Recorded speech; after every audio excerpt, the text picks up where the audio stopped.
সকলোকে good morning জনাইছোঁ। এই ৰঙা ফুলপাহৰ দৰে আপোনালোকৰ জীৱনবিলাক আৰু আপোনালোকৰ সপোনবোৰ উজ্জ্বল হওক, ৰঙীল হওক, তাৰে আশা কৰিলোঁ আৰু আজিৰ ভিডিঅ'টো আৰম্ভ কৰিছোঁ। কাষৰতে আছে ধুনীয়া নাৰ্জীজোপা, নেদেখুৱাই নোৱাৰিলোঁ।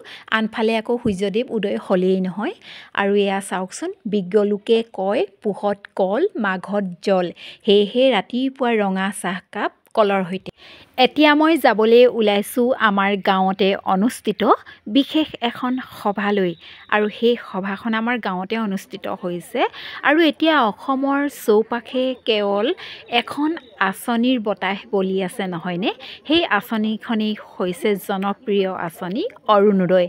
আৰু ইয়াতে আবেদনকাৰীসকল চাওকচোন, ইমান সুন্দৰকৈ সমবেত হৈছে। বহুতে বহুত বুকুত আশা বান্ধি এই আঁচনি আবেদন কৰিবলৈ আহিছে।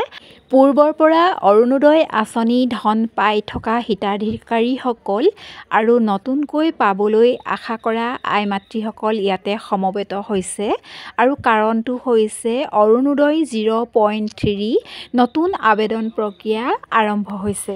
অৱশ্যে এই আঁচনিখনৰ চৰকাৰী গাইডলাইন অনুসৰি যিসকল লোক দিব্যাংগ, বিকলাংগ, অবিবাহিত, বিধৱা, বৃদ্ধ বা দুখীয়া পৰিয়ালৰ আই মাতৃ, তেখেতলোকসকলহে প্ৰথম পোৱাৰ যোগ্য।